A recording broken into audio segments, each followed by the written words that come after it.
মাননীয় দেশবাসী, আমরা দেশ সংস্কার চাই।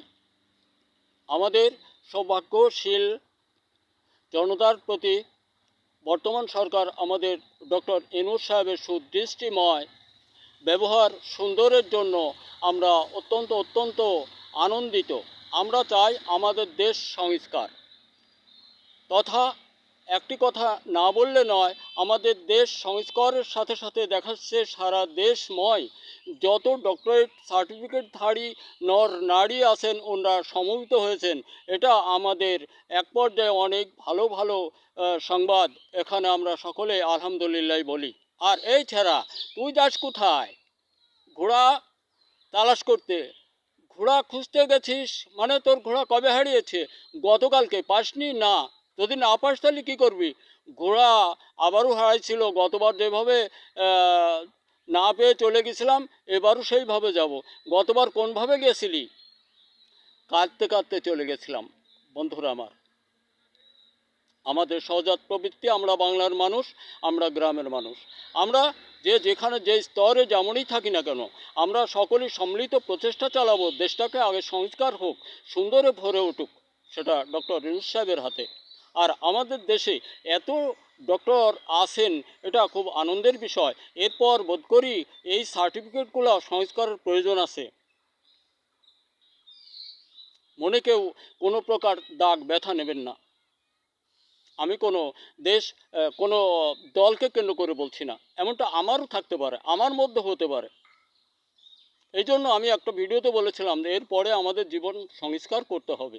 আমাদের লেখাপড়ার অনেক ভুল আছে। ইদানিং দেখা গেছে মাঝের যে সময়টা, ওই সরকার আমলে এদেশে সার্টিফিকেট কিনা বেচা হয়েছে। তাহলে এরা আসলে কি মাস্টার্স করে, মানে যেটা যে পর্যায়ে লেখাপড়া মানে করে শেষ করলে ডক্টর এইট লাভ করে সেখানে গেছে, না 7-8 থেকেও গেছে? এটাও একটা বিষয় আছে আমাদের জীবনের জন্য। এটাও সংস্কার করার একান্ত দরকার। এই জন্য দেশের ভাই বন্ধু বোনেরা আমার, আমরা সকলেই সহযোগ দেই দেশ সংস্কারের জন্য, সে ডক্টর ইউনূস সাহেবের হাতে।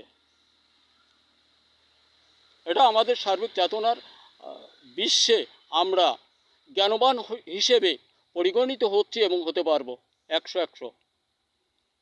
ডক্টর ইউনূস সাহেবকে দিয়ে আমরা এই কর্মগুলো করি, আমরা ওনাকে সামনে রেখে আমরা চলে, আমরা সুন্দরে ভরে নতশিরে থাকতে পারবো।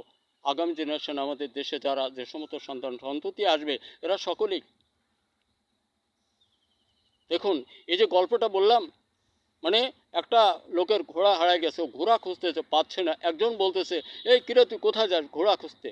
ঘোড়া খুঁজতে মানে? গতকালকে ঘোড়া হারা গেছে, ও আর পাইনি। যদি না পাস তাহলে কী হবে? গতবার যেভাবে বাড়ি গেছিলাম আজকেও সেইভাবে চলে যাব। গতকাল কিভাবে গেছিলি? ঘোড়া না পেয়ে কাঁদতে কাঁদতে বাড়িতে চলে গেছিলাম। বুঝছেন? এসব গায়ের মানুষ বলে। অনেক জায়গায় এই কথাগুলো ব্যবহার করা যায়, কেউ কিছু মনে করবেন না, করলেও হয়তো বা যায় আসে না, করলেও যায় আসে না। আমাদের জীবনগুলি এমনই সুন্দর জীবন আমরা ধ্বংসের লীলাভূমিতে পরিণত করেও ছাড়তে চাচ্ছিলাম না মাঝে। না, অনেক ব্রেনি মানুষ আছেন যারা বুদ্ধিকে বিকৃত করে অবুদ্ধিমানের পরিচয় করে বিজ্ঞ সেজেছিলেন। তাদের সম্পর্কে যে সিগন্যালটা পাওয়া গেল বাংলাদেশে বসে, দেখুন এখন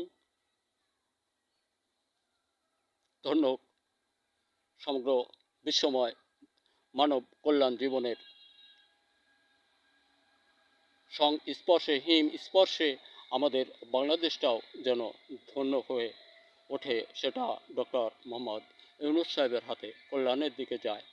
দেশ ও জাতিকে সংস্কারের পথ অবলম্বন উনি করেছেন। আগে দেশ সংস্কার, এরপরে সার্টিফিকেট সংস্কারের প্রয়োজন আছে, তারপর চরিত্রের দিকে আগাতে হবে। আর যতদিন তিনি আছেন অতদিন উনি চালাক। এরপরে উনি যাকে রেখে যাবেন উনি বুঝবেন। কারণ গণতন্ত্র ওই দুই দলেই, বৃহৎ দুটো দলেই উনরা ধ্বংস করে গেছেন। গণতন্ত্র নেই। এখন যে ওখানে যাবে উনিই থাকবেন 1000 বছর, কোটি বছর পৃথিবী থাকাকালীন। কাজে কাজে গণতন্ত্র আর নেই। গণতন্ত্রকে নিয়ে আমরা আর বড়াই করব না। ওনরা বড় দুইটা দলেই গণতন্ত্র নস্যাৎ করছেন, ধ্বংস করছেন। ওদিকে যাব না। আমরা চাই দেশ সংস্কার ডক্টর ইউনূস সাহেব দ্বারা আমাদের দেশ চলুক। আর দেশের সকল ছেলেমেয়েরা তোমরা হুঁশিয়ার, ব্যক্তিগত গবেষণা দ্বারা নিজেরা তৈরি আবিষ্কারের পথ অবলম্বন করো। শুধু রাজনীতি করো না, তোমার নীতি নিয়মের মধ্যে তুমি থাকো, সেটা তোমার জ্ঞান চেতনায় কিছু তৈরি আবিষ্কার করে বাজারজাত করা, আর বাবাকে সহযোগ দেওয়া। আর দেশের সকল প্রকার কৃষক বন্ধু আমরা যারা আছি, আমরা বিশ্ব মানবতার কল্যাণে খাদ্য উৎপাদনে আমাদের প্রাণ বিসর্জন দিতেও দ্বিধা করব না। সাথে সকলেই একটি কথা স্মরণ রাখি, আমাদের সংস্কার চাই। দেখা হতে পারে আরেকটি ভিডিওতে। ধন্যবাদ।